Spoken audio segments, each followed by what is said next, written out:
बृहस्पति देव जी की कथा। प्राचीन समय में बसंतपुर नगर में एक निर्धन ब्राह्मण रहता था। ब्राह्मण की कोई संतान नहीं थी। उसकी पत्नी बहुत फूढ़ स्त्री थी। वह सुबह काफी धूप निकलने के बाद उठती थी। प्रतिदिन स्नान भी नहीं करती थी। भगवान की पूजा करने की तो कभी सोचती ही नहीं थी। सुबह उठते ही वह पहले भोजन करती थी। घर में सफाई करना उसे कतई पसंद नहीं था। ब्राह्मण अपनी पत्नी के इस आचरण से बहुत दुखी था। भगवान की अनुकंपा से उस ब्राह्मण की पत्नी गर्भवती हुई और उसने 10वें महीने एक सुंदर कन्या को जन्म दिया। निर्धन ब्राह्मण कन्या के जन्म से बहुत दुखी हुआ। धीरे धीरे ब्राह्मण की कन्या बड़ी होने लगी। बचपन से ही उस कन्या की रुचि भगवान विष्णु की पूजा में थी। वह प्रातः उठते ही स्नान आदि करके भगवान विष्णु की पूजा करने मंदिर में जाती थी। बृहस्पतिवार को व्रत करके विधिवत पूजा पाठ करती थी। पूजा पाठ के बाद वह पढ़ने के लिए पाठशाला में जाती थी। घर से चलते हुए मुट्ठी भर जौ साथ लेकर जाती और पाठशाला के रास्ते में थोड़े थोड़े जौ गिराती जाती थी।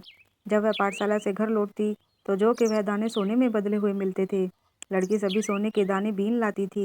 एक दिन सोने के दानों को साफ कर रही थी तो उसकी माँ ने कहा, बेटी, सोने के दाने साफ करने के लिए सोने का सूप भी होना चाहिए। अगले दिन बृहस्पतिवार था।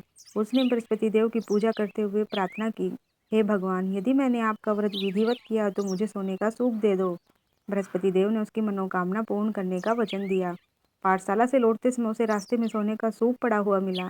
घर लौटकर सोने का सूप अपनी माँ को दिखाकर वह सोने के दाने साफ करने लगी। उसी समय नगा वो सुंदर लड़की को सोने के सूप में जो साफ करते देख राजकुमार उस पर मोहित हो गया। महल में लौटकर राजकुमार ने राजा से उस लड़की से विवाह करने की इच्छा व्यक्त की। राजा ने ब्राह्मण को महल में बुलाकर राजकुमार से उसकी लड़की के विवाह की बात कही। ब्राह्मण तैयार हो गया। दुल्हन बनकर ब्राह्मण की लड़की महल में चली गई। लड़की के चले जाने से ब्राह्मण फिर निर्धन हो गया। उसे कई कई दिन भोजन भी नहीं मिलता था। बहुत दुखी होकर ब्राह्मण एक दिन अपनी लड़की के पास गया। अपने पिता से निर्धनता का समाचार सुनकर उसने बहुत सा धन देकर पिता को विदा किया।